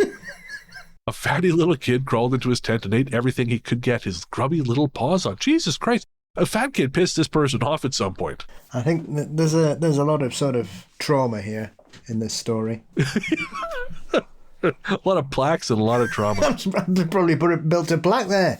Fat kid ate tent. Well, we're not done yet, so we could find out that's the case. But yeah, according to this, Chunk also ate the chronometer. When Mason realized what happened, he tried to get the chronometer out, but it was too late. The chronometer was... I'm certain that the author was just like, no one's going to keep reading this far down. I'm just going to say whatever bullshit I want. Mason raised a toast that the fatty keep the chronometer with him until the end of time. Jesus Christ! This is 2006? The kid grew up to be a clockmaker. Fuck off, he did. Yeah, he could shit clocks. Need a new clock? There you are. Look, that's all the bits I've ate. What I do is I eat the parts and then I shit out a clock. He was buried in the graveyard at the London Tract Church in Landenberg. His grave is a flat marker. We have yet another plaque next to a crumbling heart tombstone. If you lay on the ground and put your head to his tombstone, you can still hear the ticking of Mason's chronometer. Jesus Christ, this is Jesus. What a terrible episode this is. The stories are just garbage. This is a garbage state full of garbage ghost stories. Holy shit! The fucking Captain Hook. I invented the clock, but then a kid ate it. Honest. A fat kid, no less. Have I mentioned he's fat? That fatty, fat little bastard? I invented the watch, and a child ate it that apparently didn't shit. If what goes in comes out, because as far as I'm aware, the body can't digest metal of that magnitude. Was it you who introduced me to the movie Tiptoes? No.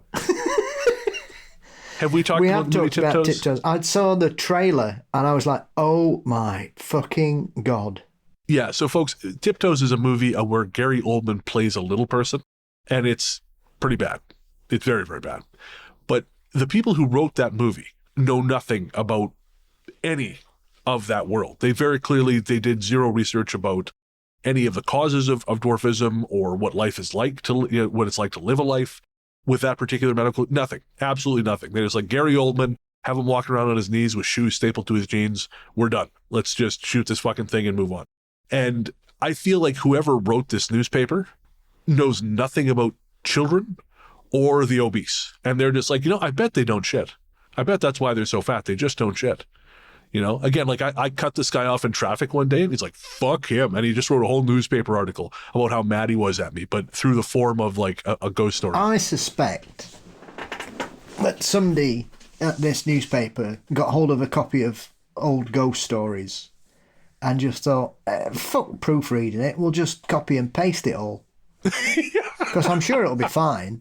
Look, this book's from 1936. I mean, how offensive can it be?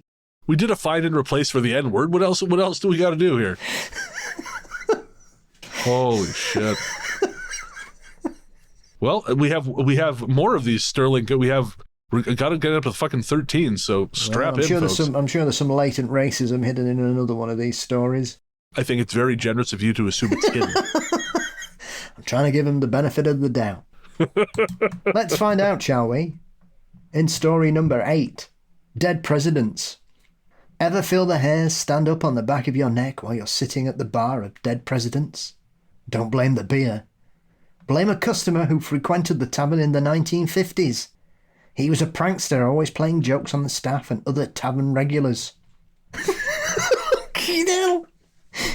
The poor prankster didn't get the last laugh, however. I know, I just read it myself. He slipped in a puddle of urine whilst in the men's room in the late 60s and died. But he liked the place so much he decided to stick around as a ghost. Tale old as time there. We've all died slipping in a puddle of urine in the toilet. I mean, slipping over, as far as I'm aware, doesn't kill you. There seems to be some pertinent information missing from that story. Yeah, like there were 6 inches of urine on the floor and he just slowly drowned in it. That's all I can figure. Yeah. You've heard of dry drowning. Don't go to Delaware. Delaware, drowning in piss. We should call it the pissy This state. is the dumbest show we've ever done. Drowning in Piss is my favorite metal band. Yes. There's a lot missing from some of these stories, like facts, evidence, and reality. I just love too, like some guy, some prankster, name him. If there is some legend out there who used to tickle people's neck, I'd love to see you do that shit in a bar and get away with it. Come out alive. Yeah, Touchy Tony, who drowned in he didn't piss. slip in the toilet. Big Malk didn't like him tickling his wife's neck and rammed him through the mirror. And then said, oh no, Tickly Tony slipped in some piss again and he's dead. He died of natural causes. He was shot 6 times, it's suicide. To the back of the head. This week on Unsolved Mysteries. We're going to take another ad break. After I apologize for this terrible fucking show, good Lord.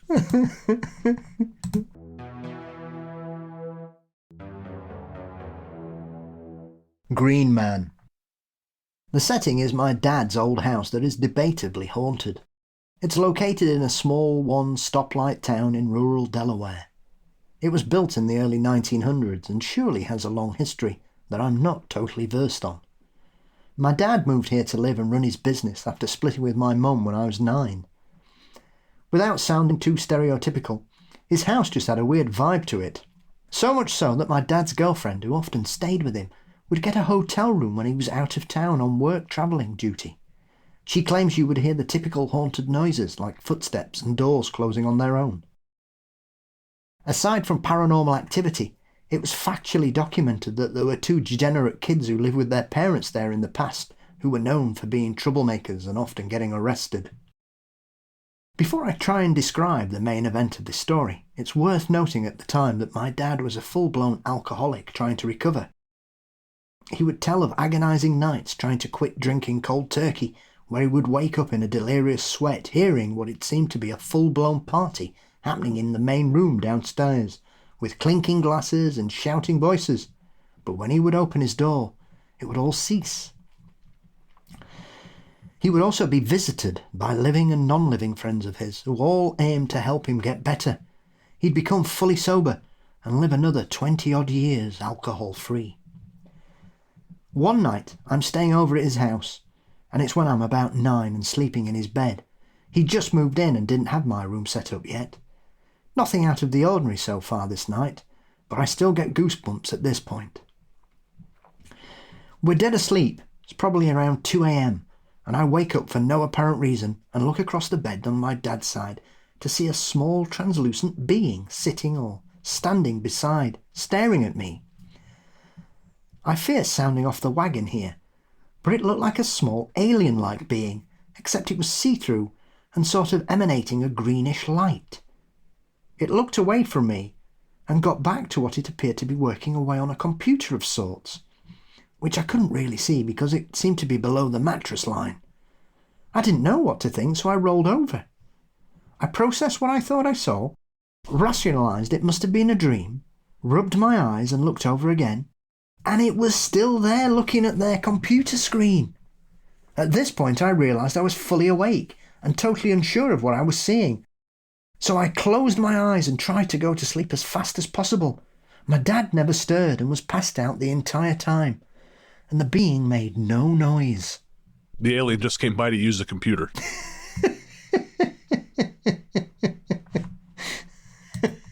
All right, well, let's bring up more Delaware stories, because I don't know. Good for him. These are going to be better than the ones we're reading. But this one is number 9, Deer Park Tavern. Back in the days, oh, God. Slaves were traded on the porch of the tavern, and some spirits may still linger there. Before it was the Deer Park, it was the St. Patrick's Inn, which burned it down. Edgar Allan Poe visited the inn on December 23, 1843. He was trying to get out of his carriage and get up the steps to the inn when he got stuck in the mud and fell. Not just one to get up and brush himself off, Poe put a curse on this building. Oh, Jesus. There it is. There it is. We found it. The lowest point in this entire article. Because apparently Edgar Allan Poe was a fucking warlock. Oh, anyway, so yeah, Edgar Allan Poe put a curse. The curse lingers, and people who have had a little too much to drink have been known to blame their stumbles up and down the stairs on the curse. Boy, they were really struggling to get to 13 for this fucking thing. Haunted 10, Ghosts at UD. There are several resident ghosts at the University of Delaware. They must have gotten ghost tenure. Struggling already here. A man named Edward Roach was murdered on the steps of the Old College. Old College is the building on Main Street, right across from South College Avenue. People have seen his ghost on the steps there, and in the lobby. In Mitchell Hall, a ghost named Elmo rose. Mitchell Hall has an upper level and a tall dome. The story is that Elmo fell from the dome to his death on the floor of Mitchell Hall. Residents of Warner Hall, a girls' dorm, report hearing banging during the night. This could go one of two ways here. There was a girl who lived there who committed suicide, and her ghost stayed behind. Now the ghost spends the night banging against a false wall somewhere in the dome. Yeah, that noise, it's a ghost banging. There's nobody in Brenda's room. It's the ghost. Oh, man. It's just like, if AI had been a thing in 2006, I would say this person just said to AI, generate the worst possible article about ghosts you can. Here's the thing with things like this. This is what always annoys me. This is when you always find badly written ghost stories. I mean, I bought a couple of books when I was up northeast the other day. One of them, apparently a man starved to death after 4 days. And I just thought, that's fucking bollocks, right? So... And I just went, bollocks. I shouted out loud, reading this book to myself, I went, bollocks. And Julie said, what's wrong? And I explained it to her, and she said, yes, that does sound a little unplausible. And I went, no, it's bollocks, Julie. Bollocks. That's what it is. Some say somebody committed suicide. Well, I'm sure they would have had a fucking record of it, because they would have had to have taken her out of the building, told all her family, she had to probably go to hospital. There would be a record. You can't say in 2006, this is not like we're reading something from 1938 where there's no idea of resource or records, right? You can't just say, oh, such and such happened, and don't say any names, dates or anything. It's just intangible bollocks. I mean, who's Elmo? Somebody called Elmo fell off a fucking roof. Everybody would know about that, because surely everybody go, oh, like Elmo of Sesame Street, oh, with people tickling him, and everybody would know. They'd know who fucking Elmo was. They wouldn't think, oh yeah, that sounds right. Why is he on the dome? What's he doing up there? Stake in the ground. There aren't that many guys in this world named Elmo. When we lose one, we notice. Exactly. It would be major news. Oh, God. It reminds me of whenever I Google, I Google kind of famous historical hauntings, and you realize they're all using the same bullshit details. And you just think, well, okay, so this is all lies, because you're all repeating exactly the same facts to me. I was reading something about a haunted location, and people keep calling because they say, oh, there was a lunatic asylum. That's what it was. There was a lunatic asylum, and the doctor was experimenting on the patients. And this person said, no, this has never existed here whatsoever. I don't know where you people keep getting this. And it's the same quality of research.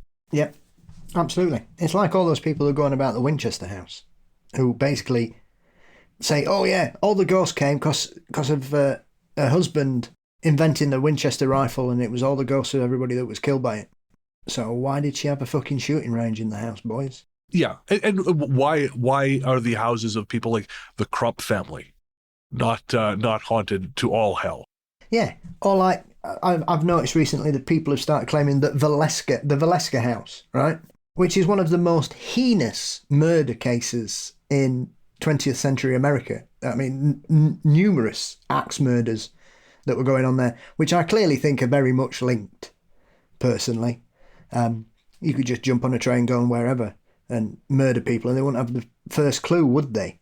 And so now, certain, I'd say paranormal investigators, but essentially bullshit artists, are claiming that it's demons that haunt that house. Not the poor bastards that were murdered in their beds by some maniac. No, it has to be a demon. No, you don't need to elaborate that awful story.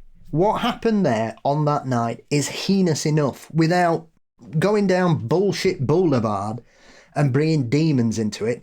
Deal with the horror of the reality of what happened. That is all you need. You don't need anything else. Honestly, man, I think these people just have a spinner, and they just hit it and they spin. And so it's like demons, skinwalkers, whatever the bullshit thing of the moment happens to be. They just, oh no, it was this. That's it. It was a rake this time. Bummed by an orb. Yeah. Slender Man was here. It's just embarrassing. Yeah. I mean, when I was doing that research for the show I was on, I guested on a podcast recently, and I did some research, and just looking at some of the YouTube stuff I found, it's just, again, part of it is I think people like being lied to. They respond to this shit. So I to a degree, I can't blame them, but at the same time, I can, because it's got zero integrity, and it's just sad. Yes, absolutely. It reminds me, a couple of years ago, somebody sent me a video of this UK paranormal investigator who I've never heard of, and watching this particular video, I never want to hear of again. And he claimed to have gone to this abandoned house where this guy had murdered his wife and 3 children in the Manchester area, right? And so rather than carry on watching this, I thought, well, I know about horrible things. And that would be, with the amount of crime documentaries and serial killer things that I watch, I would have seen that case. I know I would have, because stuff like that doesn't happen very often here. It does happen, but not that. That would be front page news all over the place.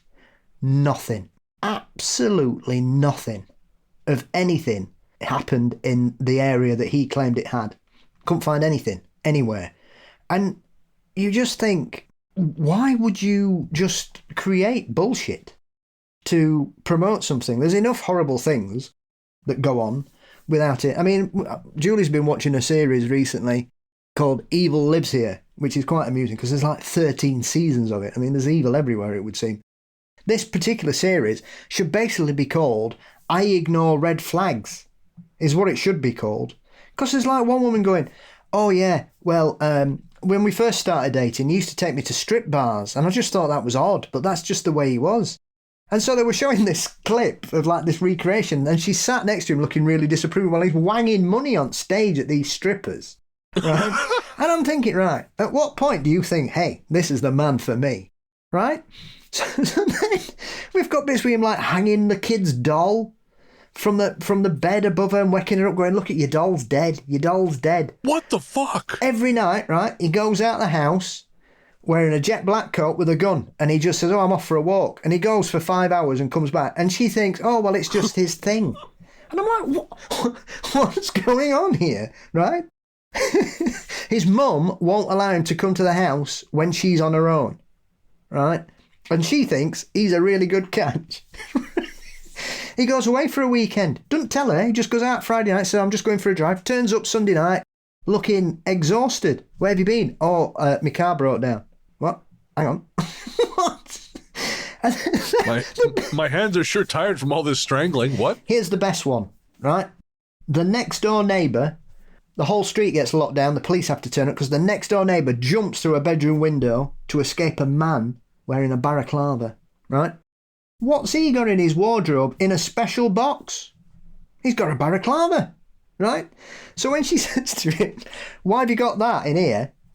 He goes, oh, well, it's when I'm cold. And she goes, oh, all right then. Right, hang on.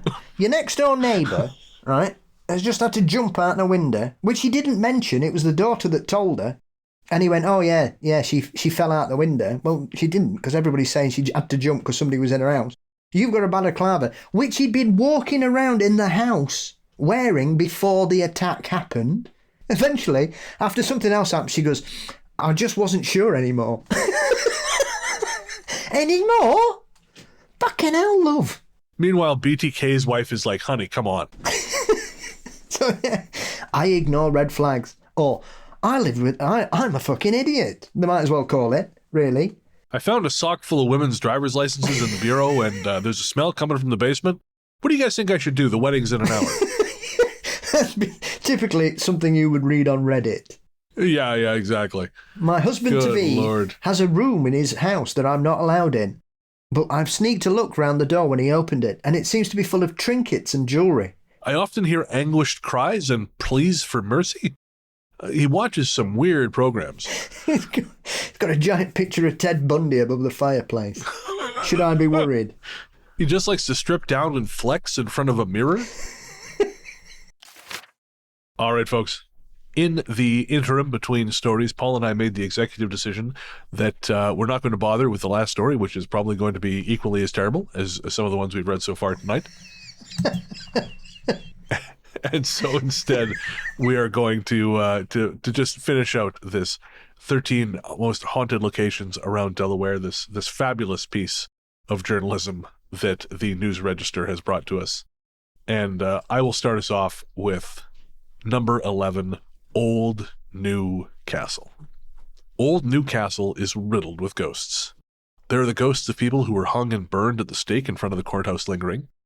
The most popular and most seen ghost in Old New Castle is a resident of the Amstel House, Bruce DeLeo, the director of the Newcastle Historical Society, said. Many people tell stories of seeing a woman in blue in the windows of the house when there is no one there. The woman in blue has been seen for more than a century. In the 1940s, a caretaker who lived in the house was interviewed for a newspaper about the woman in blue, and seeing an apparition walking around the house with her. No one is positive who she is, but something must have happened to her there that was strong enough to bring her back to it. Jesus Christ, this is just... The guy's just given up like we have. There's something about Delaware that just does this to you. You're just like, fuck. Maybe he's on allergy medication, too. He's like, oh, God, just make it end. I don't know, something. There was a newspaper somewhere. All right, one woman named Elizabeth gave birth to a child in the house. The child died after a few days, and Elizabeth died because of complications from the birth within a few weeks. Her husband has a mourning ring. Made and inscribed with the words, "I mourn thy virtue lost to me." That ring is still on display in the house. Okay, we have one fact. We have an actual proven fact. Another was a woman named Anna Finney, who was engaged to a British officer killed in 1755 in the Battle of the Wilderness outside of Pittsburgh. She was devastated. She was devastated and so grief-stricken that she took to her bed and refused to marry. Her father had other plans and married her off to her cousin, making her Anna Finney. I don't think that's how that would work. I mean, don't get me wrong. I believe that someone's father back then would be like, well, whatever, your property, we're going to marry you off to someone. Because, it was a horror show. But I don't think if you marry someone who's got the same last name as you, you just pile it on. I'm not sure how that, I don't think that's how that works. I think we're seeing this author like gradually just lose touch with their sanity. They're slowly going mad, and they're just inventing more and more unlikely things in the hopes that you will stop reading so they don't have to finish the article. If you read it back to front, it's quite an uplifting story about a journalist who rediscovers his love for writing.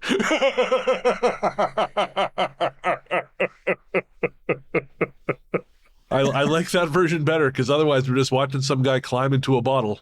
Hey, why is Mike over there with 2 pencils in his eyes? Mike, are you okay?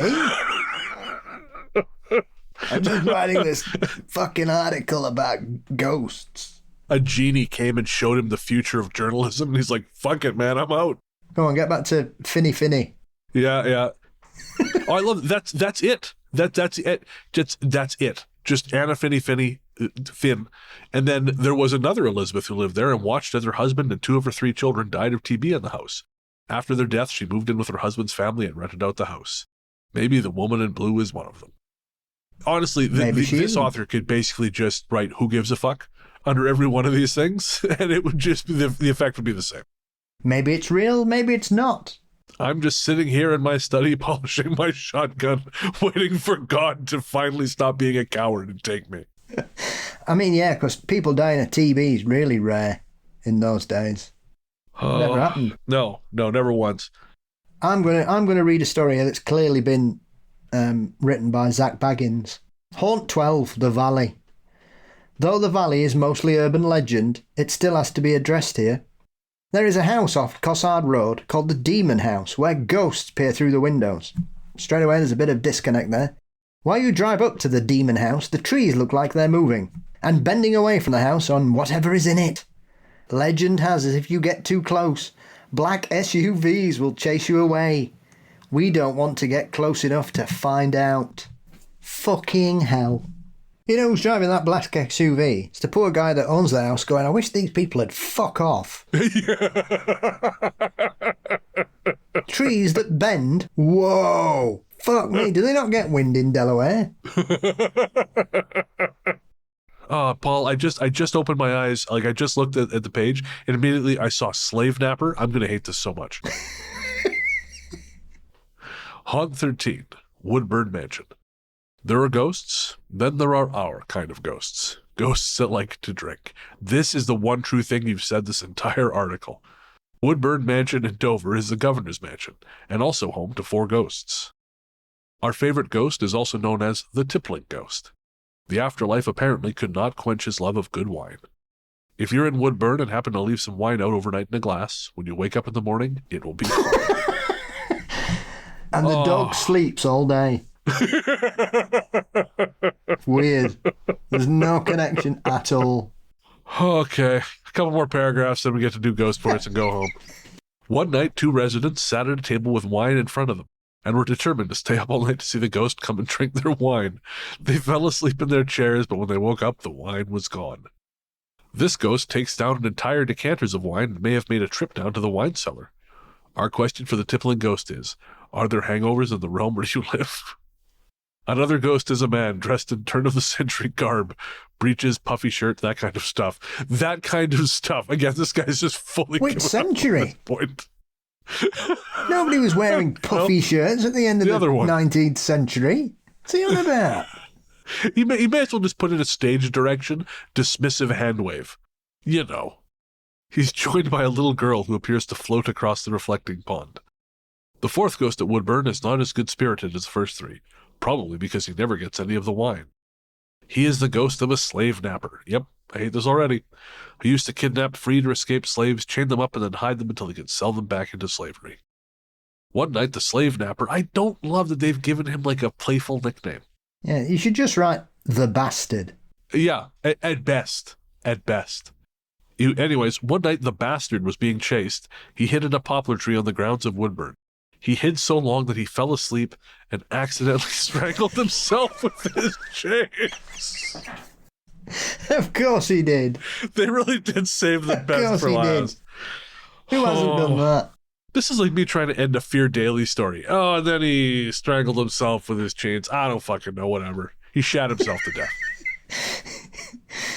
He was in the tree, and then a fat boy, ticking, turned up and ate the tree and him. Yeah, ticking fat boy came out of the pond. Anyway, what can people hear near this tree? Oh, you're going to make me read it, aren't you? You can't leave us hanging like this, unlike him. The poplar tree is gone, but the ghost is still there, rattling his chains.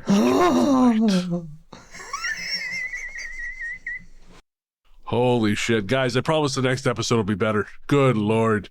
I'm jacked up on allergy meds, and I still think this is bad. I'm incredulous. God, I hate loose stories. I found this in the newspaper. I was so stoked. I was like, oh, great. We can thread this in with our thing. And I read the first couple. I'm like, yeah, that's fine. It's fine. It's just kind of a little bonus thing to add to the stories we've already got. And I was not prepared for, not only would it go off the rails, it would go over the lip of the canyon and crash on the rocks below. Yes. Do we have many downloads in Delaware? Not after this. Well, with our sincerest apologies, that was our Delaware episode. Me too. It gave us the Clockboy. It gave us drowning in piss. I think, it's not all bad news. Yeah. We went on a journey tonight, folks. I don't know that it was somewhere we wanted to go, but we went on a journey. That has been our Delaware show. Thanks for listening. Thanks for enduring this much of it. If you live in Delaware, send us an email. Explain why your guys stories are so bad. ghoststoryguys@gmail.com. We'd like to thank the Tourist Board of Delaware for sponsoring today's episode. Thanks, guys. I think their director of tourism is going to be on the building across from mine. I'm going to see a red dot appear on my chest. Send shortly. bullseye after you. Shoot that smarmy son of a bitch. All right, guys. Again, if you want to get in touch, ghoststoryguys@gmail.com is the place to do it. We're also on Instagram as The Ghost Story Guys. We're on Facebook as The Ghost Story Guys Finally Made a Group. And we're on Reddit as r/Ghost Story Guys Podcast. We're going to take a quick break, and we'll be back with the Ghost Force shoutouts.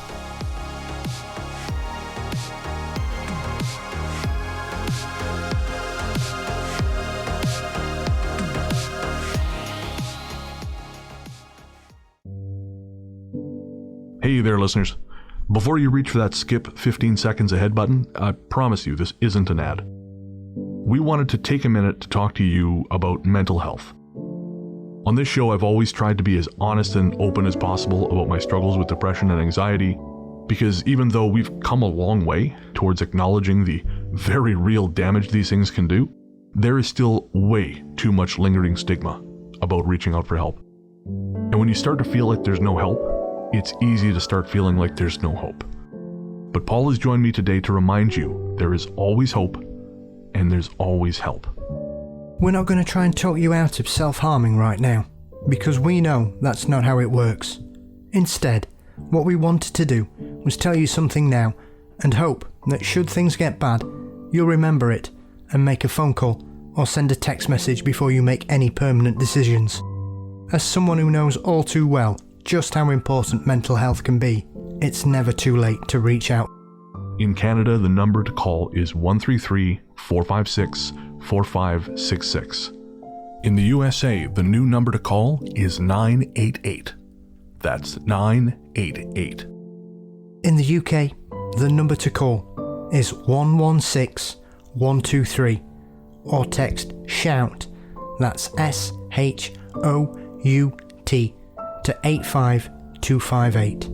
In Australia, the number to call is 131114. However bad shit seems, it will pass. And no matter what your brain might be telling you at any given moment, and believe me when I say I know this intimately, there are people who love you and people who care deeply about how you treat yourself. Should a time come when you find yourself despairing, please know that we've both been where you are, and there is a way back to the world. Take care. Welcome back. The Ghost Story Guys are Luke Greensmith, who helps us find our stories, Sarah Kent, who manages our Reddit community, Tanya Downing, who helps manage our Facebook community. Our paranormal conductor is a very sniffly Mr. Brennan Storr. And of course, my friend and co-host is the one, the only, the inimitable Paul Bestel, the paranormal Johnny Carson himself, host of Mysteries and Monsters. Paul, what's coming up on M&M? We head to Scotland as I unpick, in the company of Malcolm Robinson, the Bonnybridge UFO enigma, as we talk about one of Britain's, if not Britain's most notorious hotspot for UFOs, with thousands of reports going back decades, which saw a massive influx of people, news reports and camera crews from all around the world turning up in the 90s. But it's still going on. The locals just can't be asked to talk about it anymore because they're sick of people taking the piss out of them. So we have a good chat about that, and it's a really great overview of that particular area, which, you know, as we were talking about Chillingham earlier, seemed to have been one of those places where you mentioned UFOs in the 90s. It was Bonnybridge. It was the place to be. They were even talking about building a spaceport there. There were petitions handed into Parliament and the Prime Minister of the time asking for an inquiry, and the government refused to do so. So it's still going on there. It's a very interesting location for all kinds of weird things in the sky. Fascinating. And where can everyone find you online? You can find Mysteries and Monsters across most social media networks and all podcast sites. I'm Largely the Truth on Instagram, Threads, Blue Sky, and Letterboxd, and you can find my horror fiction show, Fear Daily, everywhere fine podcasts live. As we said at the top of the show, we couldn't do this without our patrons, Apple Podcast, and YouTube subscribers. And if you would like to join that merry band, head to patreon.com/ghoststoryguys. That's patreon.com/ghoststoryguys, or become a friend of the cabin on Apple Podcasts or YouTube. That gets you access to bonus conversations between me and Paul, early access to ad-free shows, bonus shows like Host Adventures, as well as some of the other deep dives into spooky locations, and so much more. Again, that's patreon.com/ghoststoryguys, or become a friend of the cabin on Apple Podcasts or YouTube. And of course, if you support the show at the $20 level, well, my friend, that makes you part of a very elite club. That makes you part of a little something we like to call Ghost Force. That's right. Patrons who support us at the $20 level and above get thanked here every second story episode because you're crazy and we love you for it. Ooh. This time around, the members of Ghost Force, oh god, this is killing me, Paul. And I took the allergy pills. It is not helping. Take more. You'd be hosting the show by yourself. How you sleep at my keyboard? This time around, the members of Ghost Force are Ethan Saragon, Amy Chamberlain, Charles Wood, Crazy Mom Canada, C.T. Dexterous, Eric Abel, Floey Two Hats, Gabrielle Hollanders, Hannah Brown, Jade Moores, Jenny Bonanani, Jenny Bonanani, Jenny Bonanani, Jason R. Slaughter, Slaughter, Jennifer Mullen, Joseph Como, Kissin Kate Barlow, Liam Huddock, Mara Noriega, Mark Semler, Megan Rocket, Merlin Hansen, Peter Gunn 08.5, Robin Teen, Rockin' Roddy Shenanigans, Scrapbot 13, Shannon Steyer, Surreptitious Shipley, and Trent Cutter. You're the spooky. You are Ghost Force. For real, guys, thank you so much for your generous support. We cannot tell you how much we appreciate it. And if you want to have your name read out in that mad roll call, head to patreon.com/ghoststoryguys and sign up at the Ghost Force level. You can also sign up to Ghost Force via YouTube. Paul, my friend, any guest spots coming up? I will have one at the end of May. Okay. And that is all I can keep an say. eye out for that. As for me, I was just a guest on an episode of Hometown Ghost Stories. They did a live stream on the ghost town of Two Guns, Arizona. So I had a lot of fun with those fellas, and you can find that on their YouTube channel. It's a video show. They tell you, man, they have a hell of a production over there. I was very impressed. I really kind of drove home that I have no interest in becoming a YouTube show, because that's a lot of fucking work. Yes. Yes, there's many a cog turning there. Holy man. And they managed to make it look easy, but I know it's not. That's skill. Indeed. As always, you can find all of our appearances linked in the blog at ghoststoryguys.com. And speaking of ghoststoryguys.com, head there if you want some Ghost Story Guys merch. We have lots of cool stuff. We got stickers, t-shirts, all manner of goodies. And again, that's all at ghoststoryguys.com. Our theme song, Radio, Into the Darkness We Go, is composed and performed by Peter Kursov of Pizzanta Music. Find more from him by searching for Pizzanta Music wherever you get your tunes. As always, that is streaming courtesy of Night Harvest Recordings, the Ghost Story Guys house label. And I think that's going to do it. We'll be back next week, but until then... I'm going to sneeze for a while. Then, into the darkness we go. Good for you.